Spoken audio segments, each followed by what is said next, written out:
Hello दोस्तों, नमस्कार। आप सभी का एडमा क्लासेस में स्वागत है। मैं के तिवारी आप लोगों को भारतीय राज्य व्यवस्था यानी कि इंडियन पॉलिटी पढ़ा रहा हूँ।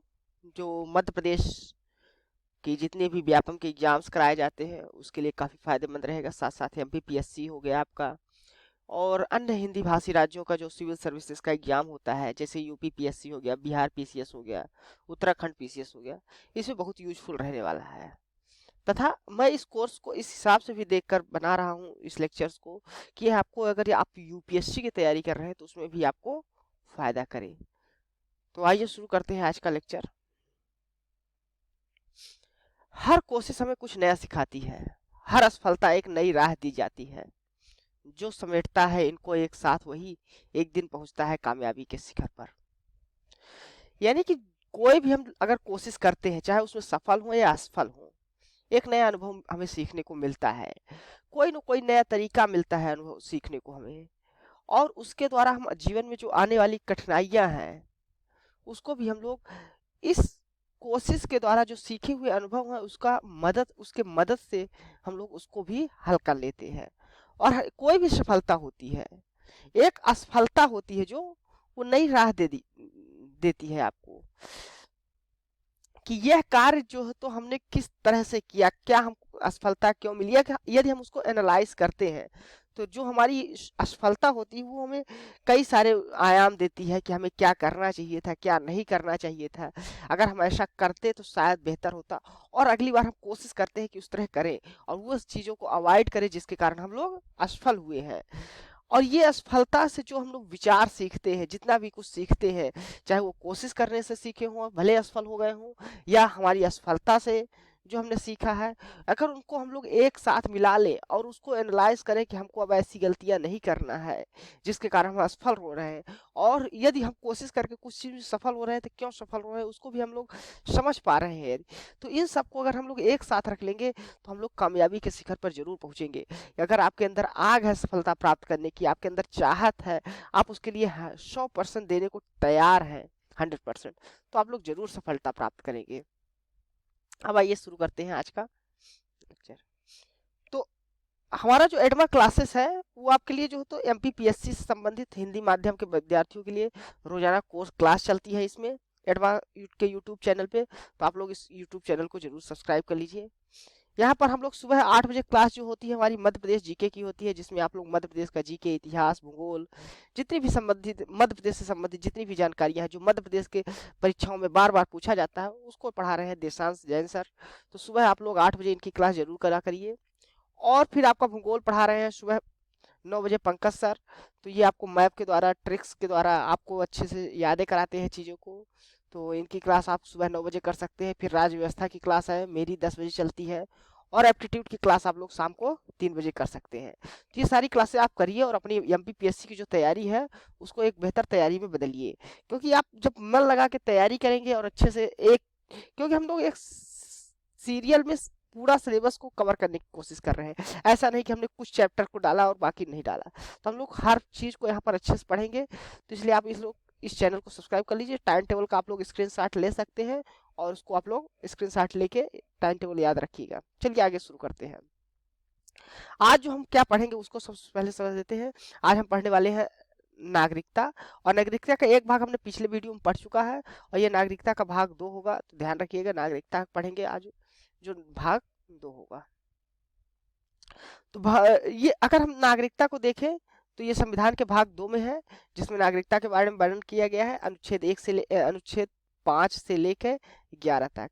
और इसको हम लोग पिछले अध्याय में पढ़ लिया है, पांचों आर्टिकल्स को। तो एक बार हम लोग रिवाइज कर लेंगे, जल्दी से क्विक रिवीजन कर लेंगे कि हमने क्या पढ़ा है पिछले लेक्चर। उसके बाद आज का लेक्चर इसके आगे शुरू होगा। तो हमने पिछले जो लेक्चर में पढ़ा है वो आर्टिकल 5 पढ़ा है, जिसमें हमने संविधान के प्रारंभ पर नागरिकता की बात की थी कि संविधान जब प्रारंभ होता है तो उसमें 3 आधारों पर नागरिकता दी जाती है। ये वो 3 आधार कौन कौन से? यदि उसका जन्म भारत में हुआ हो, यदि उसके माता पिता या दादा दादी में से किसी का भारत में जन्म हुआ हो, या वह जो आज हमारा जो संविधान लागू हुआ उसके ठीक 5 वर्ष पहले कम से कम 5 वर्ष तक भारत में मूल निवासी रहा हो। तो ये 3 कंडीशन मैंने बताई थी कि नागरिकता प्राप्त करने के लिए 3 कंडीशंस हैं। और इसको आपको ध्यान रखना है, जन्म, माता पिता का जन्म, या कम से कम संविधान के जो लागू हो रहा है उससे 5 वर्ष पहले। तो यदि इस प्रकार की कंडीशन को फॉलो कर रहा होता था तो उसको हम लोग बोल देते थे कि वो नागरिकता भारत का नागरिक होगा। इसके अलावा हमने अनुच्छेद 6 में जो पढ़ा था, अनुच्छेद 6 में यदि कोई व्यक्ति पाकिस्तान को चला गया है, पाकिस्तान से भारत को पाकिस्तान से भारत आया है तो उसको किस आधार पर नागरिकता दी जाएगी। तो 5 में जो अनुच्छेद उसमें बात कहे थे कि हम अनुच्छेद 5 में जो बातें हैं वो ठीक है।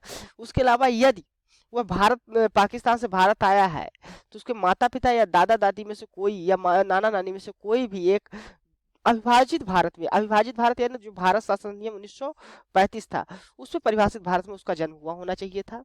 उसके बाद जो व्यक्ति ऐसा है जो पाकिस्तान से भारत आ रहा है उसने 19 जुलाई 1948 से पहले इस प्रकार का प्रावधान यदि किया है तो भारत का नागरिक मान लिया जाएगा। लेकिन यदि वह 19 जुलाई 1948 के बाद भारत में आ रहा है या उसके पश्चात आ रहा है भारत में पाकिस्तान से, तो उसके लिए उसको आपको एक आवेदन करना होगा जिसमें भारत के नागरिकता का रजिस्ट्रेशन करवाना होगा। यदि वह 19 जून 1948 के बाद और वो सारी कंडीशंस फॉलो कर रहा है तो उसको भारत के नागरिक के लिए रजिस्टर कर लिया जाएगा। तो ये डेट आपको जरूर याद रखना है। डेट क्या है? 19 जुलाई 1948। अनुच्छेद 6 जो बात कर रहा है 19 जुलाई 1948 की बात कर रहा है कि अगर इसके पहले आया है तब तो उसको नागरिकता दे दी जाएगी पाकिस्तान से भारत। लेकिन यदि वह 19 जुलाई 1948 के बाद आया है भारत में तो उसको नागरिकता उसको रजिस्टर कराना होगा तब। और जो अनुच्छेद 5 में बात कर रहे थे वो संविधान के लागू होने की डेट से ले रहे थे। संविधान जिस दिन संविधान लागू हो रहा उस दिन से 5 वर्ष पहले होना चाहिए माता पिता का जन्म, ये सब चीजें बातें थी।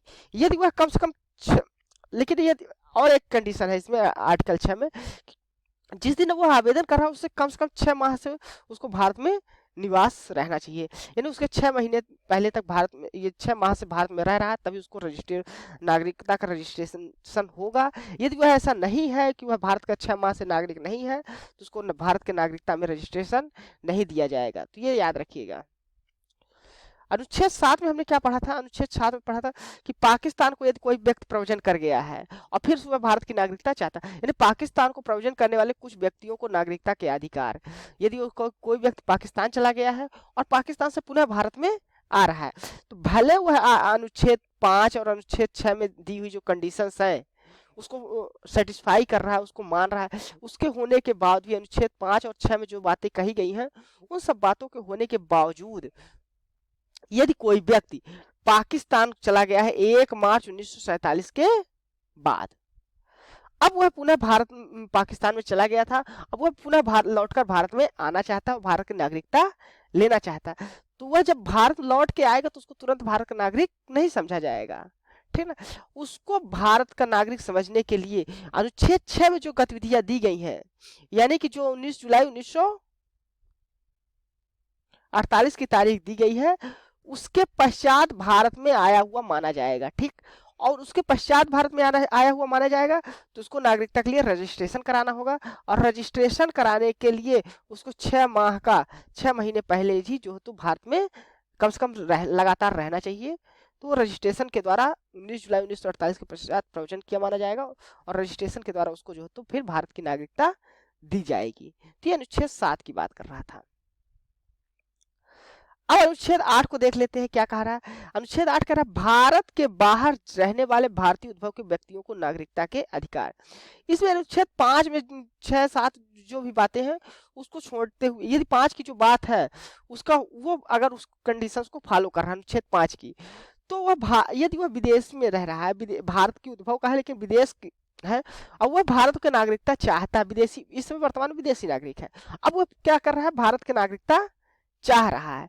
तो यदि वह भारत का नागरिकता चाह रहा है तो उसके लिए कंडीशन होगी कि वह उसके माता पिता, दादा दादी, नाना नानी में से कोई भारत का रहा हो और वह भारत शासन अधिनियम 1935 में जो भारत परिभाषित था, अविभाज्य भारत था, भारत शासन अधिनियम 1945 यानी अविभाज्य भारत को जो था उसमें उसका जन्म हुआ होना चाहिए।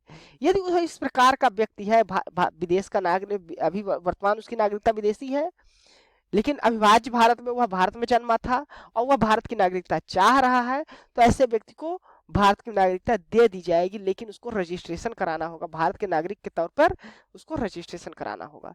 यदि वह रजिस्ट्रेशन कराता है तो उसको रजिस्टर कर लिया जाएगा और उसको भारत की नागरिकता दे दी जाएगी। अब देखते हैं अनुच्छेद 9 क्या कह रहा है। ठीक ना। विदेशी राज्य की नागरिकता स्वेच्छा से अर्जित करने वाले व्यक्तियों का नागरिक न होना। अनुच्छेद यह कह रहा है यदि कोई व्यक्ति स्वेच्छा से किसी दूसरे देश की नागरिकता ग्रहण कर ले रहा है तो चाहे वो अनुच्छेद 5 के आधार पर नागरिक नहीं होगा, चाहे वो भले ही माता पिता जन्म उसका यहाँ जन्म हुआ हो, माता पिता का दादा दादी किसी का भी जन्म हुआ हो, या वह जो तो संविधान के लागू होने से यदि वो विदेश की नागरिकता ग्रहण कर लिया स्वेच्छा से तो वह भारत का नागरिक नहीं समझा जाएगा। और आर्टिकल 10 हमने देखा क्या कहता है, नागरिकता का बने रहना था, जिसमें हम लोग बताया था कि यदि एक बार जो है तो भारत की वह नागरिकता ग्रहण कर लेता है, एक बार वह नागरिकता भारत की मिल जाती है उसको, तो वह फिर भारत का हमेशा के लिए नागरिक बना रहेगा। ये नहीं कि उसको नागरिकता का जो तो कार्ड जो होता है या नागरिकता का पहचान होता है उसको बार बार उसको रिन्यू कराने की आवश्यकता है, लाइन में लगने की आवश्यकता है, ऐसा कुछ भी नहीं है। एक बार वह अगर भारत का नागरिक बन गया तो वह हमेशा के लिए भारत का नागरिक रहेगा। 11वीं की बात हम जो जो अनुच्छेद 11 था वो संसद की संप्रभुता के बारे में बात कर रहा था कि संसद द्वारा नागरिकता के अधिकार का विधि द्वारा विनिमय किया जाएगा। यानी संसद जब चाहे कि इसको नागरिकता के जो अधिकार हैं उसको समय समय पर विनिमित करती रहेगी उसको। तो इस प्रकार आर्टिकल जो 11 है वो संसद को संप्रभुता प्रदान करता है नागरिकता के संबंध में।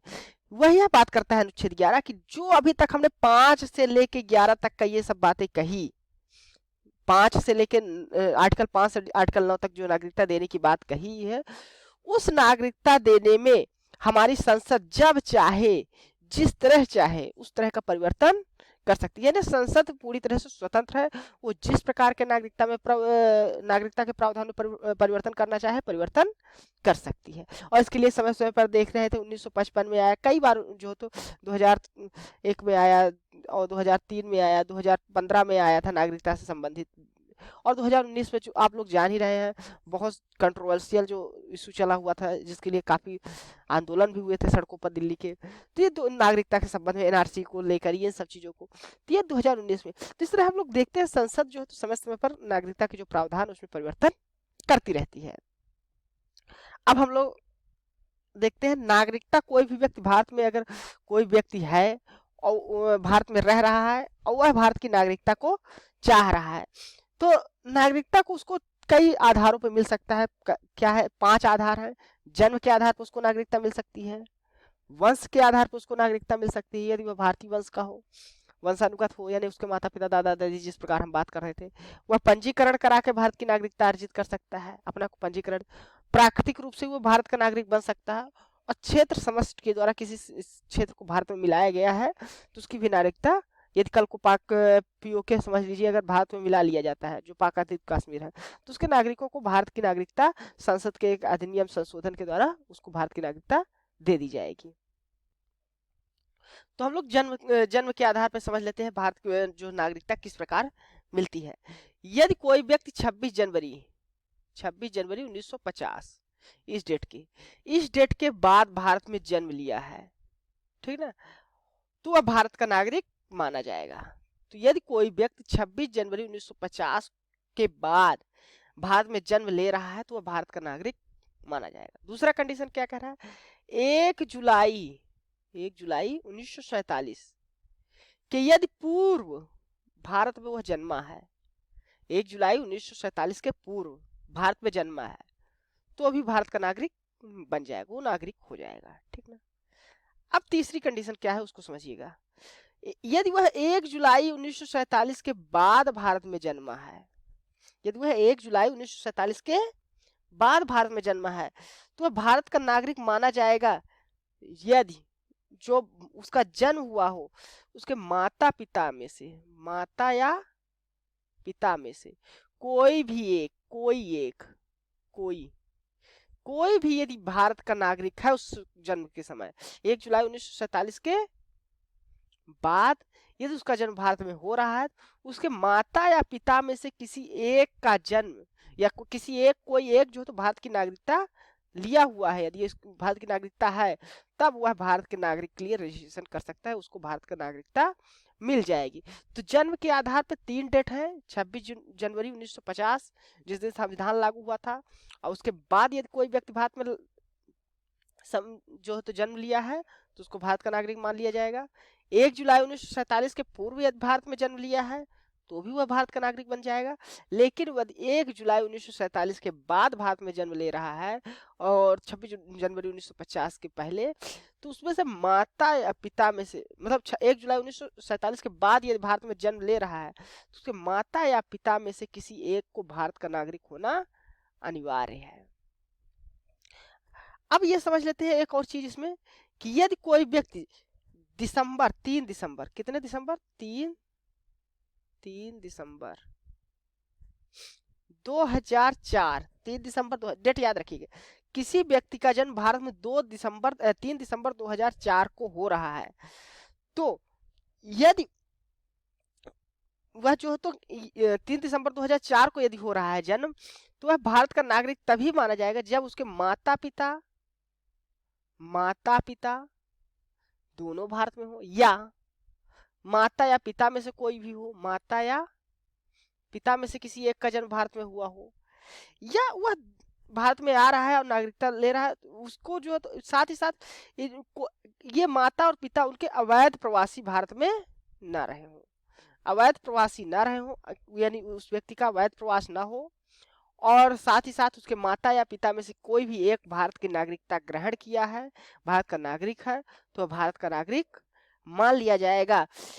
अब इसके साथ साथ आपको एक चीज और ध्यान में रखनी है, ये ध्यान में ये रखनी है कि यदि कोई भी व्यक्ति, कोई ऐसा व्यक्ति है जो उस देश से आया है, यानी विदेशी देश, शत्रु देश कहते हैं जिसको, उस देश से है जिसमें भारत के सदस्यों के, भारत का यदि कोई व्यक्ति वहां जाकर नागरिकता चाहता है, उसको नागरिकता नहीं मिलती, ऐसे वो देश से आया है और भारत में नागरिकता चाह रहा है, तो उसको भारत में नागरिकता नहीं दी जाएगी। यानी कि कोई भी विदेशी राजनयिक है, भारत में रह रहा हो, या कोई शत्रु देश के नागरिक का बच्चा है, शत्रु देश के नागरिक का बच्चा है, तो उसको भी भारत में नागरिकता नहीं मिलेगी। तो जन्म के आधार पर मिल सकती है नागरिकता, लेकिन ये कंडीशंस भी है कि यदि कोई अवैध है, अवैध प्रवासी है, तो उसको नागरिकता नहीं मिल जाएगी। कोई राजनयिक है, उसका विदेशी राजनयिक भारत में रह रहा है, तो उसका बच्चा पैदा होता है तो उसको नहीं मिलेगी। और साथ ही साथ यदि कोई शत्रु देश का नागरिक है तो उसको भी भारत में नागरिकता नहीं मिलेगी। ये आप लोग इन चीजों कंडीशंस को याद रखिएगा और डेट को जरूर याद रखिएगा। तो जन्म के आधार पर किस प्रकार नागरिकता दी जाती है। अब अगला जो हमको देखना है वो वंश के आधार पर नागरिकता किस प्रकार मिलती है। तो वंश के आधार पर जो नागरिकता दी जाती है उसके लिए आपको ध्यान रखना है कि वह व्यक्ति, इसके लिए भी ध्यान रखना है 26 जनवरी 1950, वंश के आधार पर नागरिकता प्राप्त करने के लिए 26 जनवरी 1950 को या उसके बाद भारत में उसका जन्म होना चाहिए। लेकिन 10 दिसंबर 1992 से पहले, तो ध्यान रखिएगा 26 जनवरी 1950 से लेकर 10 दिसंबर 1992 के बीच यदि भारत में उसका जन्म हुआ है तो वंश के आधार पर, अपने वंश के आधार पर भारत का नागरिक बन जाएगा। यदि उसके जो जन्म हुआ है उसमें उसके माता पिता में से कोई भी एक भारत का नागरिक है, तो वंश के आधार पर कब बनेगा, यदि वह 26 जनवरी 1950 को और उसके 10 दिसंबर 1992 के बीच भारत में पैदा हुआ हो, जन्म हुआ हो उसका, चाहे वो, और उस जब इसके भी जब उस जन्म हुआ है उस समय उसके माता या पिता में से कोई भी एक भारत का नागरिक हो, तो वह भारत का नागरिक बन सकता है। दूसरी डेट आपको जो याद रखना है वो 3 दिसंबर 2004 को याद रखना है, क्योंकि 3 दिसंबर 2004 के व्यक्ति, यदि कोई व्यक्ति इसके बाद जन्म लिया है भारत में या भारत के बाहर लिया है 3 दिसंबर 2004 के बाद, चाहे वो भारत में जन्म हो या भारत के बाहर यदि जन्म हुआ है, तो उसको भारतीय जो नागरिकता का पंजीकरण कराना होगा। उसके जन्म के समय पंजीकरण जन्म का पंजीकरण कराना होगा। और यदि वह जन्म का पंजीकरण कराता है और उस जन्म का पंजीकरण कराते समय उसकी माता या पिता कोई भी एक भारतीय व्यक्ति है, भारतीय है, तो वह भारत में जो हो तो उसको नागरिकता दे दी जाएगी। एक और आप डेट याद रखिएगा, 10 दिसंबर 1992, दिसंबर 1992, यदि कोई व्यक्ति इसके बाद भारत में जन्म लिया हो, चाहे वो देश से बाहर ही हो, व्यक्ति कोई भी जो जन्म लिया हो वो देश के अंदर हो या देश के बाहर हो, वह भारत का नागरिक तभी बनेगा, कब बनेगा, जब उसके माता पिता में से कोई भी एक भारत का नागरिक हो। और इस वाले कंडीशन में क्या था, उसमें पिता जो तो 26 जनवरी 1950 और 10 दिसंबर 1992 के बाद के बीच यदि जन्म लिया हो तो यहाँ पर पिता उसका भारत का नागरिक होना चाहिए। इसके बाद जन्म लिया है तो माता या पिता में से कोई भी एक भारत का नागरिक हो सकता है। और 3 दिसंबर 2004 को यदि उसका जन्म हुआ है या उसके बाद हुआ है तो उसको भारत में जन्म का पंजीकरण कराना होगा, तभी उसको नागरिकता मिलेगी। तो ये 3 कंडीशंस है। अब यदि कोई व्यक्ति नाबालिग है और देश में जो तो नागरिकता प्राप्त कर लिया है, भारत की नागरिकता प्राप्त कर ली है, लेकिन वह अगर अन्य देश की नागरिकता ग्रहण कर लेगा, भले हुए नाबालिग है, तो उसकी भारत में नागरिकता समाप्त हो जाएगी, वो भारत का नागरिक नहीं माना जाएगा। तो ये तो वंश के आधार पर जो है तो भारत की नागरिकता को बारे में। अब हमको जो पढ़ना है वो पंजीकरण के आधार पर भारत में नागरिकता को पढ़ना है। किसके द्वारा? पंजीकरण के द्वारा। तो हम लोग समझने की कोशिश करेंगे, कोई भी व्यक्ति भारत में पंजीकरण करा के आवेदन करके जो है तो भारत का नागरिक बन सकता है, बशर्ते कि वह क्या होना चाहिए? अवैध नागरिक नहीं होना चाहिए। पहली कंडीशन, अवैध प्रवासी ना हो भारत में। यदि वह अवैध प्रवासी नहीं है तो कई सारे कंडीशंस है, उसके द्वारा जो है तो वह भारत में नागरिक बन सकता है। एक एक करके हम उन कंडीशन को समझेंगे। जो पहला व्यक्ति है कि वह भारत का नागरिक ये बन सकता है, ये तो भारतीय मूल का है। किसका है? भारतीय मूल का है।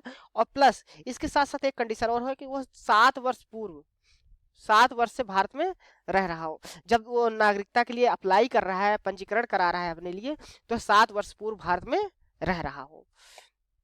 दूसरा है कंडीशन, यदि इस प्रकार पंजीकरण के द्वारा वह अविभाजित भारत था 1935 का भारत है, या अभी वर्तमान का जो भारत है उसके बाहर रह रहा हो, यानी भारतीय क्षेत्र से अविभाजित भारत रहा हो, या अभी वर्तमान में जो भारत है उसके भारत के क्षेत्र से बाहर रह रहा हो, तो वह पंजीकरण करा के जो तो भारत की नागरिकता ले सकता है। यदि कोई व्यक्ति भारतीय नागरिक से विवाह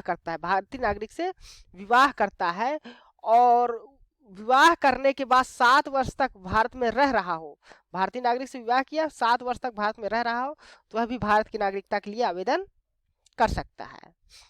यदि कोई भी व्यक्ति जो भारत का नागरिक है और उसका नाबालिग बच्चे हैं, यदि नाबालिग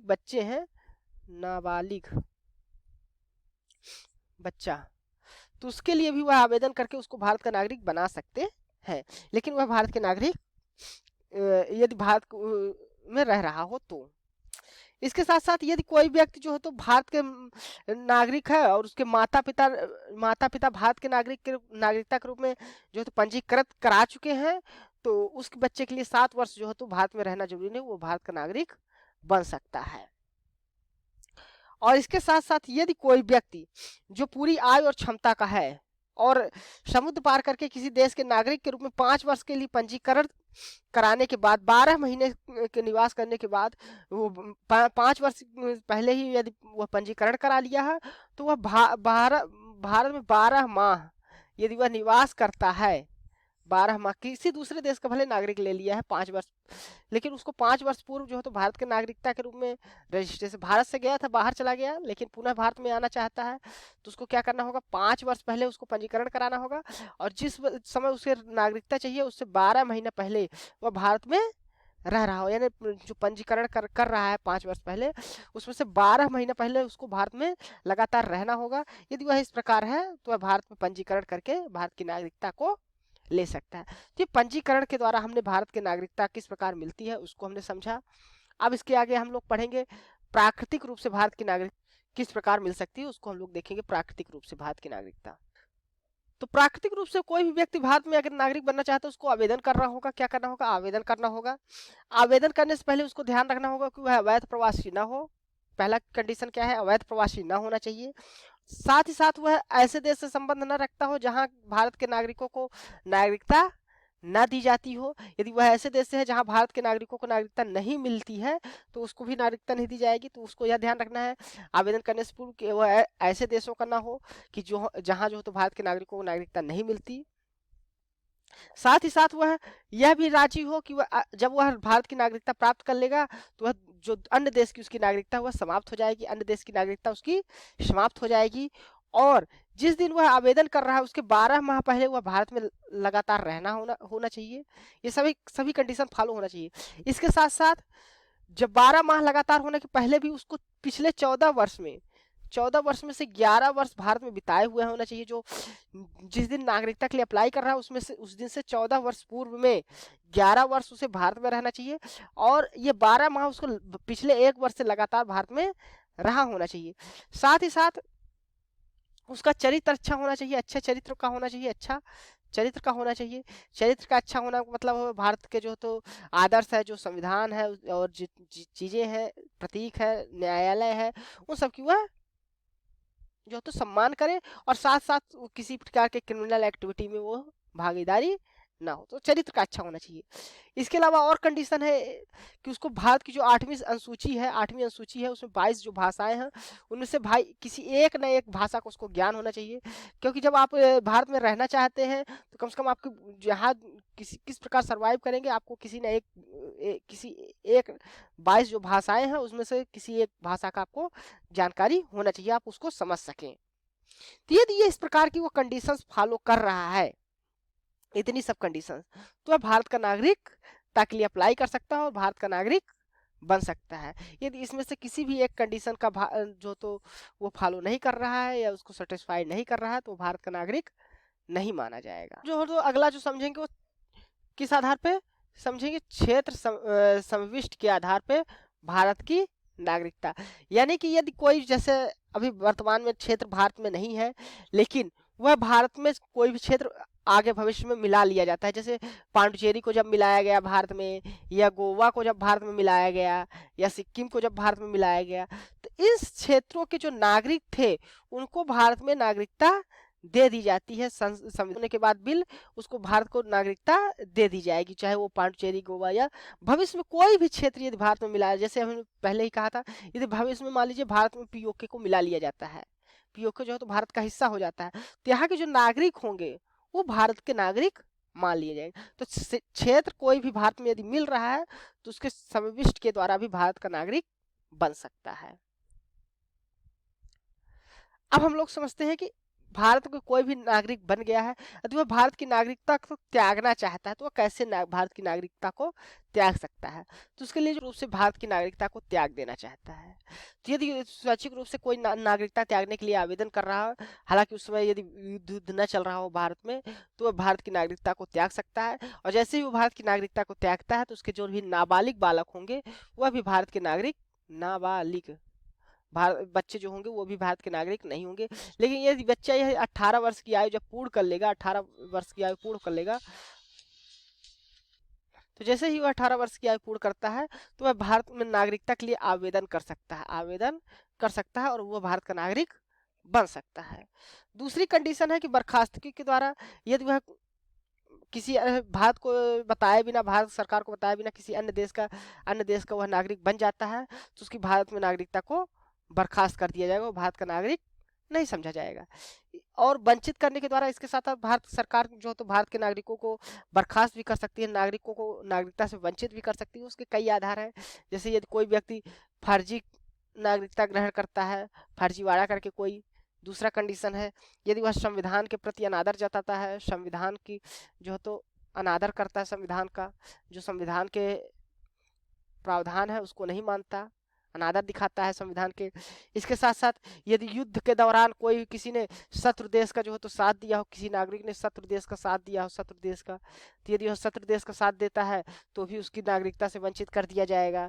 इसके अलावा यदि 5 वर्ष जब जिस दौरान वह पंजीकरण के दिन के द्वारा वह नागरिकता ग्रहण कर लिया है, लेकिन उसके 5 वर्ष में से 2 वर्ष वह किसी देश में कैदी के रूप में रहा हो तो भी उसकी नागरिकता को हम लोग समाप्त कर देंगे। और तीसरा है कि वह लगातार भारत में 7 वर्षों से भारत से बाहर रह रहा हो, भले भारत का नागरिक है लेकिन 7 वर्षों से वह लगातार भारत से बाहर रह रहा हो, तो ऐसे लोगों को भी भारत की नागरिकता को समाप्त कर दिया जाता है। तो वंचित करने के कई आधार हमने कहा, पहला बताया फर्जी करके, वह संविधान का अनादर करता है, युद्ध के समय शत्रु देश का जो तो युद्ध में साथ देता है, पंजीकरण कराने के 5 वर्ष में से 2 वर्ष वह जो तो कैदी के रूप में जीवन बिताया होता है किसी अन्य देश में भारत के बाहर, और वह यदि 7 वर्षों से लगातार भारत में से बाहर रह रहा है तो ऐसे देश नागरिकों को जो है तो नागरिकता बर्खास्त कर दी जाती है। तो ध्यान रखिएगा। अब हम लोग देखते हैं एकल नागरिकता। एकल नागरिकता भारतीय संविधान में किस प्रकार व्याख्यायित की गई है। तो भारत के संविधान में हम लोग आर्टिकल जब 9 पढ़ रहे थे उसमें देखे थे कि यदि कोई भी देश व्यक्ति किसी अन्य देश की नागरिकता ग्रहण कर लेता है तो उसकी भारत की नागरिकता अपने आप समाप्त हो जाएगी। यानी कि वह अगर भारत के नागरिक रहना चाहता है तो केवल उसको भारत की नागरिकता ही लेना होगा। इस प्रकार भारत में एकल नागरिकता की बात की गई है। अब एकल नागरिकता होती मतलब किस प्रकार फायदेमंद है कि नागरिक भारत के ही नागरिकों को यह नागरिकता किस प्रकार फायदेमंद है। तो हमने देखा जैसे कई सारे अनुच्छेद हैं, जैसे आर्टिकल 16 में जो मौलिक अधिकार दिए गए हैं रोजगार संबंधी अधिकार, वो केवल भारत के नागरिकों के लिए ही जो तो उपलब्ध है। तो इस प्रकार आर्टिकल या वोट देने का अधिकार जो है तो भारत के नागरिकों को ही है। आर्टिकल 15 में जो भेदभाव करने का जन्म स्थान लिंग मूल वंश धर्म आदि के आधार पर जो भेदभाव मतलब समानता के जो अधिकार की बात की गई है वो भी तभी मिलेगा जब वह भारत का नागरिक होगा। इसके बाद आप राष्ट्रपति का चुनाव, जज बनना चाहते हैं सुप्रीम कोर्ट में, इस प्रकार की जो कंडीशंस है, वोट देना चाहते हैं, वो केवल भारत के नागरिकों को ही प्राप्त होती है। तो इस प्रकार एकल नागरिकता का जो महत्व बढ़ जाता है। या हमारे जो मौलिक अधिकार है अनुच्छेद 19 है, उसमें जितनी भी स्वतंत्रता दी गई वो केवल भारत के नागरिकों को मिली है।